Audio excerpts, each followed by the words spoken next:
Funding for this program was provided by Community Trust Bank, serving the communities of North Louisiana, Texas, and Mississippi for more than a century. Community Trust Bank is a proud partner of LPB's Louisiana Legends. Funding for this program was provided by the Foundation for Excellence in Louisiana Public Broadcasting.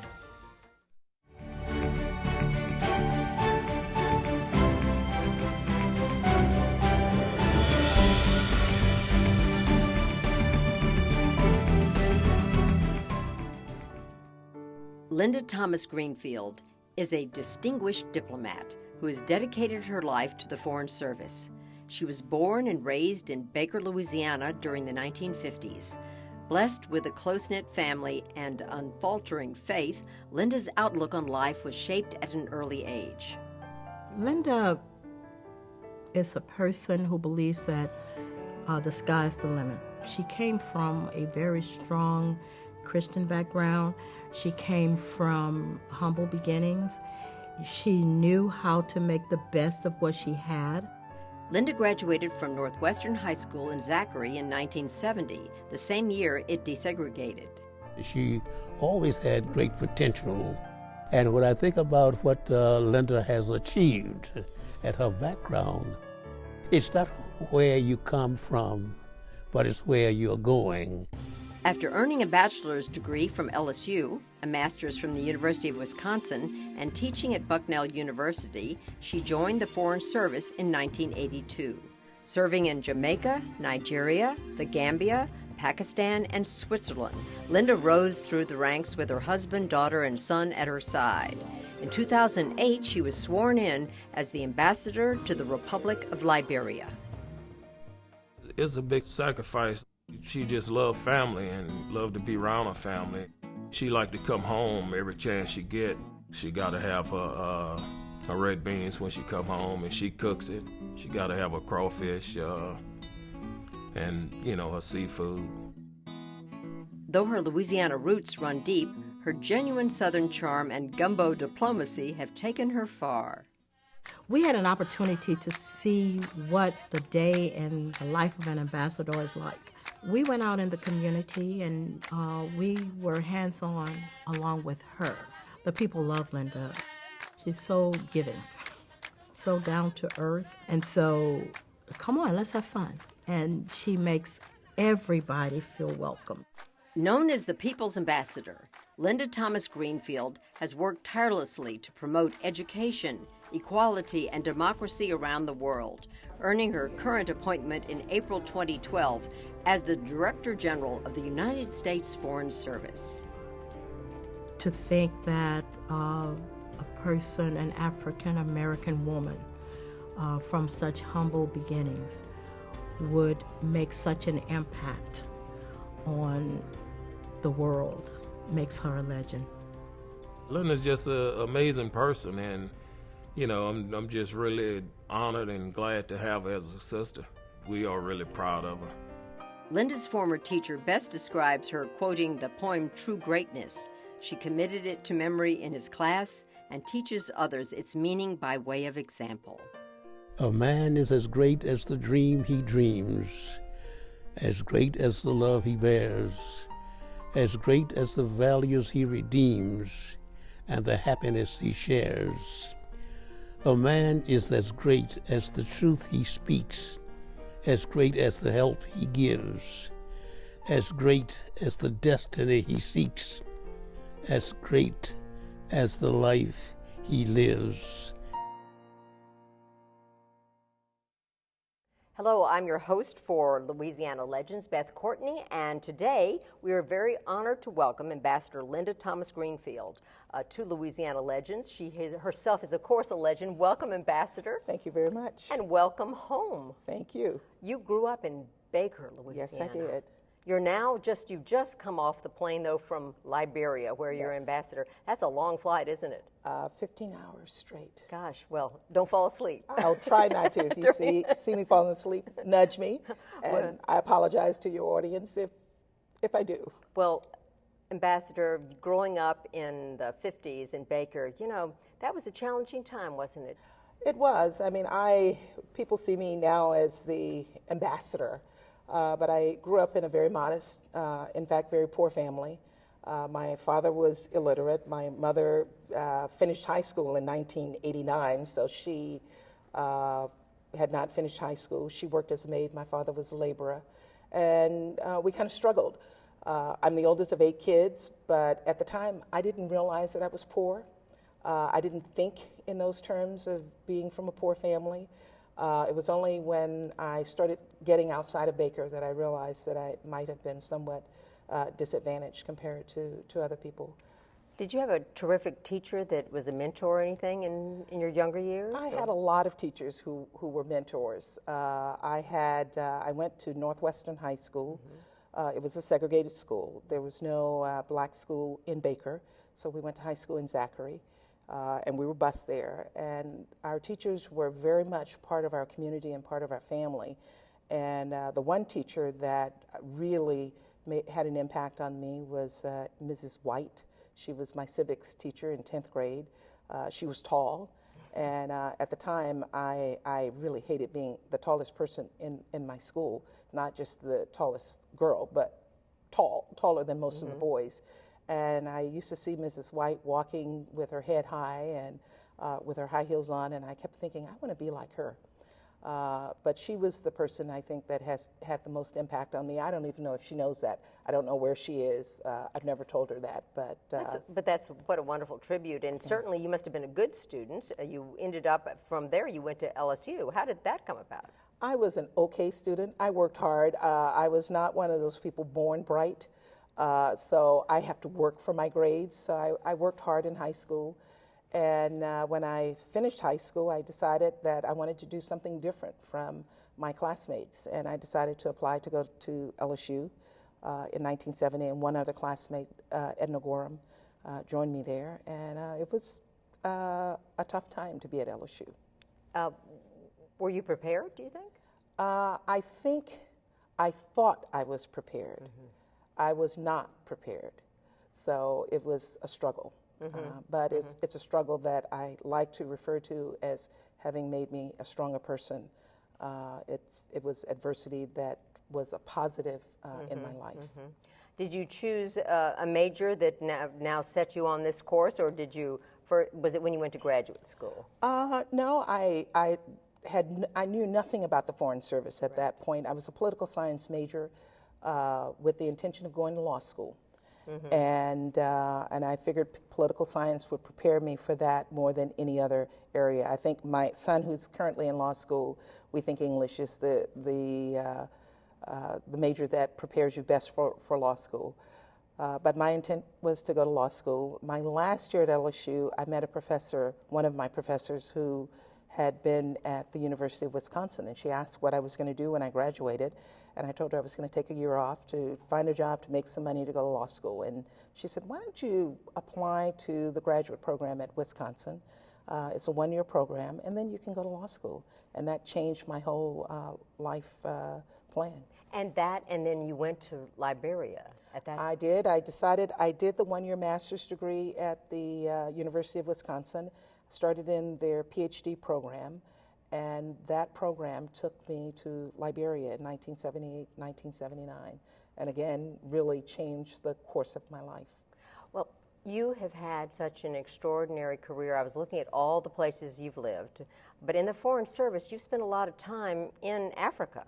And I read a very interesting article in the Washington Post about you, talking about how you said you had a tough time in Kenya, did you not? Well, actually, it was not Kenya as much as when I was in Kenya, I was a regional officer. I covered several countries. And I unfortunately had the misfortune of being in Rwanda during the genocide. And that had a major, major impact on my life. And your life was threatened. My life was threatened, and I feel very blessed to be here today. A moderate Hutu who was in the new government, I only remember her first name because I can't pronounce her last name that has 26 letters in it. Her first name was Agath, and she was tall, which was somewhat unusual. And I happened to be staying at the house adjacent to her house.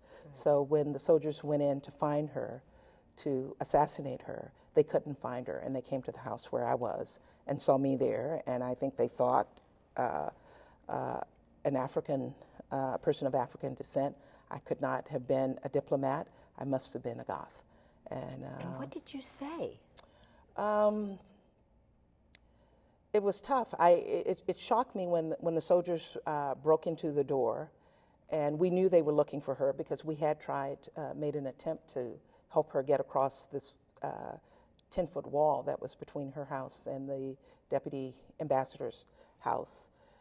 So when they got into her house and they couldn't find her, they came next door because they saw that we had been outside near the wall.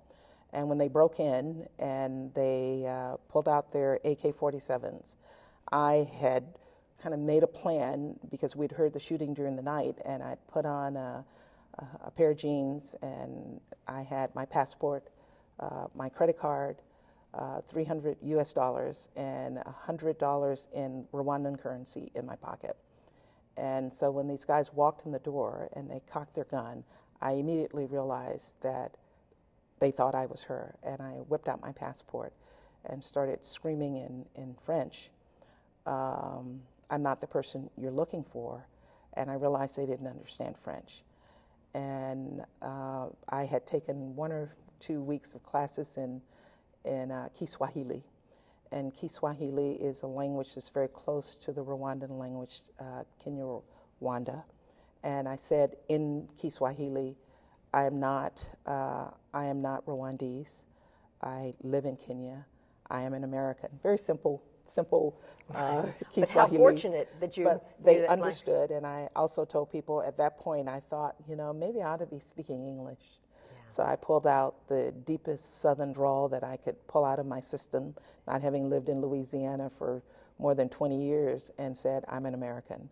But it was enough to get them to delay for a second, and someone else came in the door, looked at my passport, and I think at that point realized that I was not the person. Wow.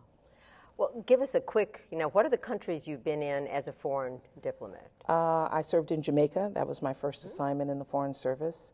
Then Nigeria in West Africa. The Gambia, a little tiny country also in West Africa. Came back to Washington for a couple of tours, and then I went to Kenya and Pakistan and Switzerland, then to Liberia most recently. Well, Switzerland must have been boring. It was. It was a very interesting job, but it was a boring place to live. And my children constantly said, Switzerland is a country without any culture. I don't think the Swiss would be happy to hear that, but I think what they were saying is that it was not a country that had a culture very much different from ours. They enjoyed being in Pakistan more than any assignment, and certainly enjoyed being in Kenya. What have you enjoyed the most about serving as a diplomat in these countries, representing our country? I think learning about other countries, learning about other people, getting to know people from a different culture up close and personal, and then remaining friends with them for the rest of your life. I got a phone call just before we started. That was a Liberian calling me up to welcome me back to the United States. And you do make lifelong friends when you are in the Foreign Service. So I've enjoyed that the most. But living in all these different places, I've been reading some articles about you, and I understood that your home or the embassy was broken into any number of times, and you suggested perhaps you should get an AK-47 yourself and stand guard. Did you actually say that? That was when I was in Kenya, and our house was broken into 4 or 5 times, and I thought, we need to arm ourselves. Now, as an ambassador, if one of my employees wanted to arm themselves, I would immediately say no. But at the time, I thought it made sense. Well, certainly broken into that many times. Yeah. The interesting thing for me in this position of authority, but you also have managed to have a personal life. You're married. You have 2 grown children. I met my husband in Liberia. So my husband and I went full circle. I met him there in 1978. He was in the Foreign Service. He was a specialist dealing with computers and communications. And we met in Liberia, and then he went on to his next assignment in Lebanon. I went back to Wisconsin to continue my studies, and we reconnected and got married 4 years later. And He has since retired from the Foreign Service. Our children are Foreign Service brats, and they love the Foreign Service. They had their challenges. My daughter complains that she doesn't have a home base, but she is now joining the Foreign Service and going to the Democratic Republic of Congo in April.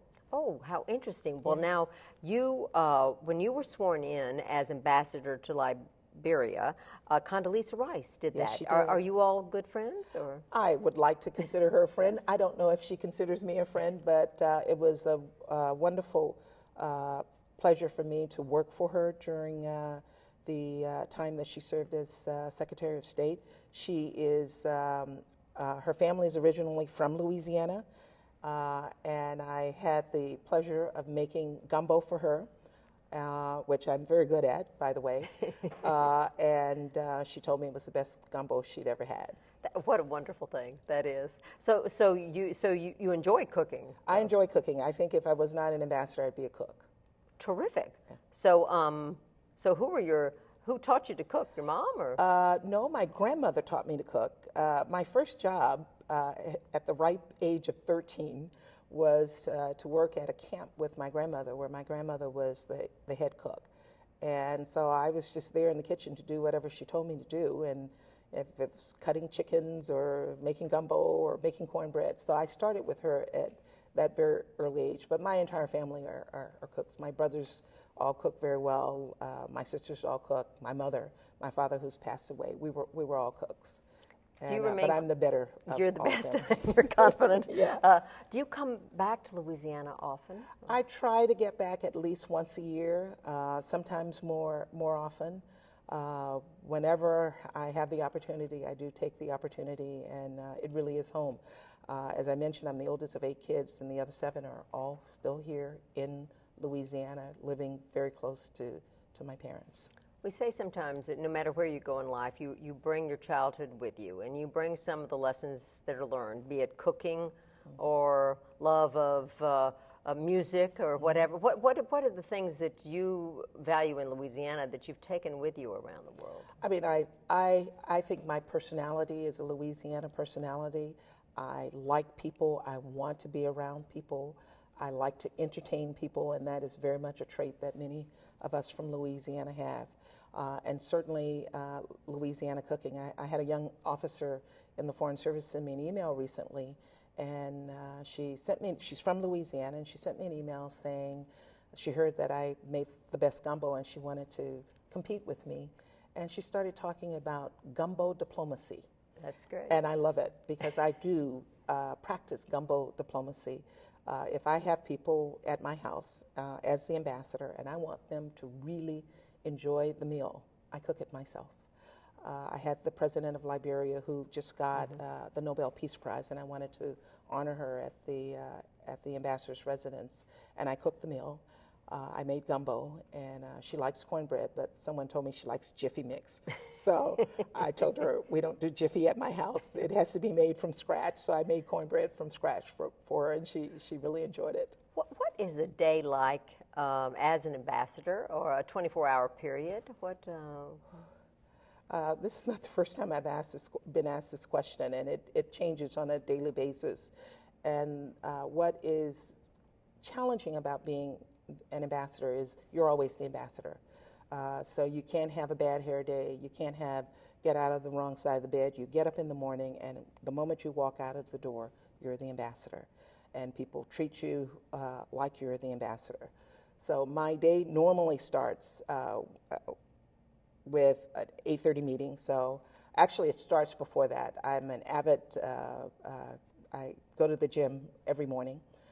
So usually I'm up at 5. I go to the gym by 5:30, 6 o'clock. And then I'm in the office at 8:30. At 8:30, I usually have one or another staff meeting. That goes from 8:30 to about 9:30. And then I start a series of meetings that may be outside, speeches that will take me out of town, meetings with the government, and then I end the day sitting at the desk to make sure that I've gone through all the emails I need to go through. Do you have briefings from Washington sort of on events that have occurred overnight or something like that?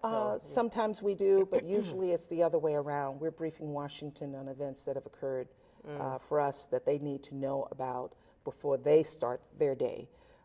Liberia just went through a very contentious election, so every single day the Secretary of State wanted a briefing on what was happening in Liberia.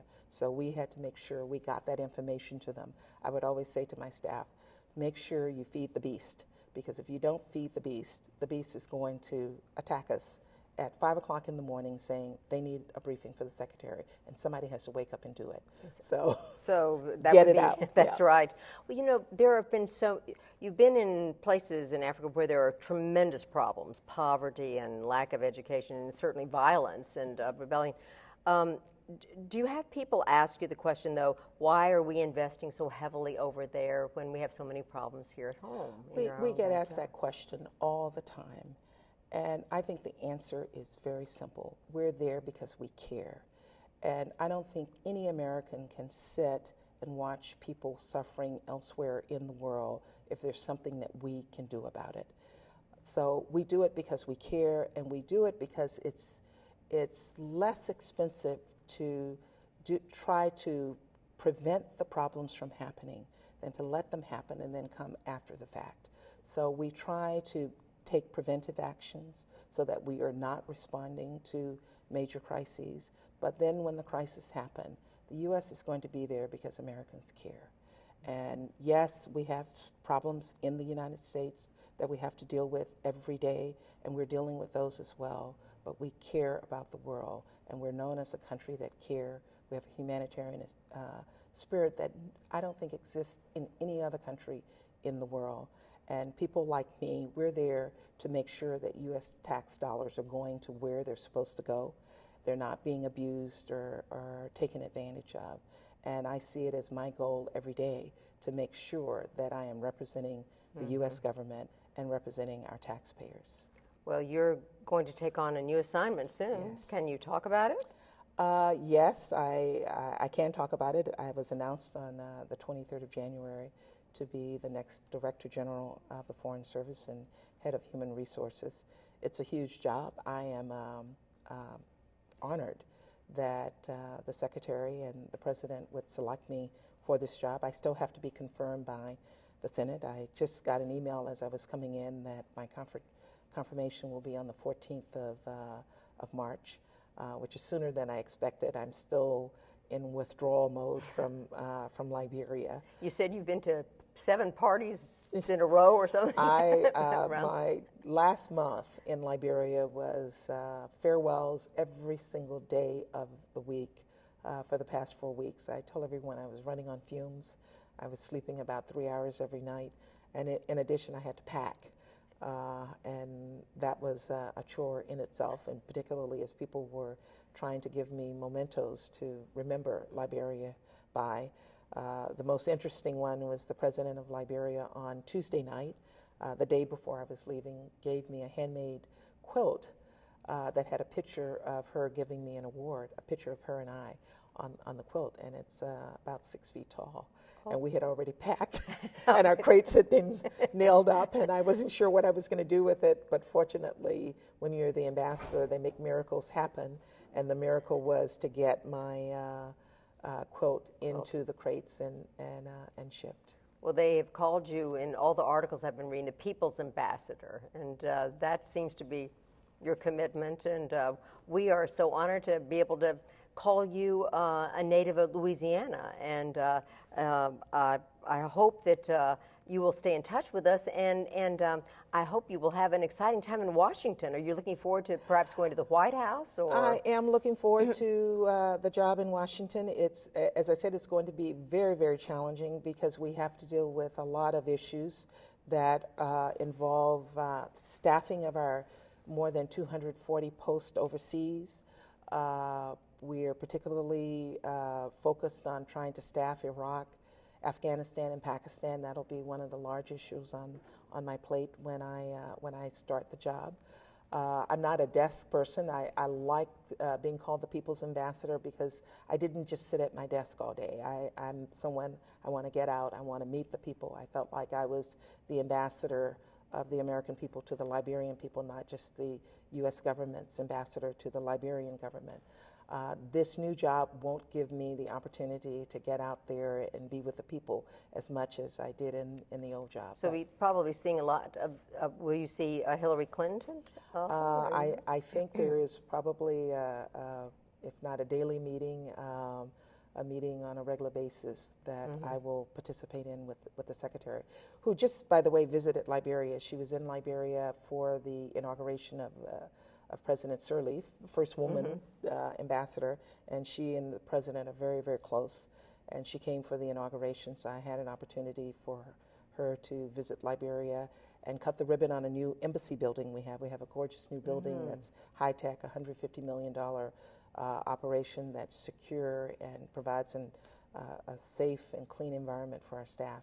And she cut the ribbon on that. Well, now, is your family proud of you, or are they saying, there she goes again? No, they're very, very proud. My husband is the one that says, you know, there she goes again, because unfortunately, when I'm in the limelight, he's in the limelight, and he's a very private person.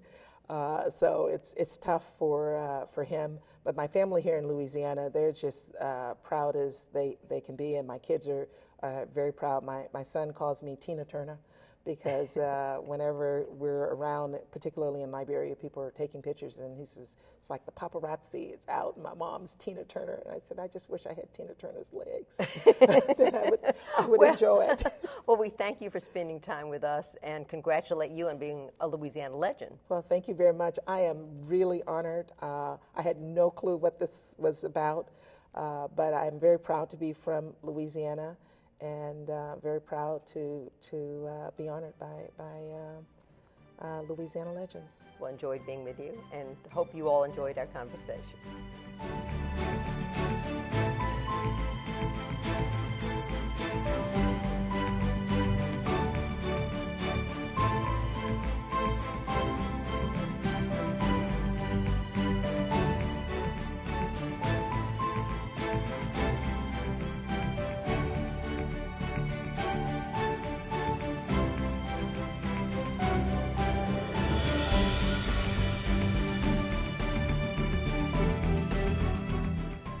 For a copy of this program, call 1-800-973-7246 or go online to www.lpb.org.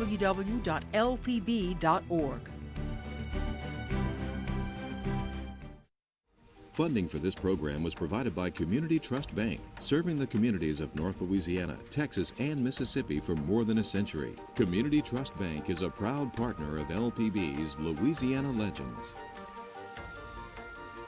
Funding for this program was provided by the Foundation for Excellence in Louisiana Public Broadcasting.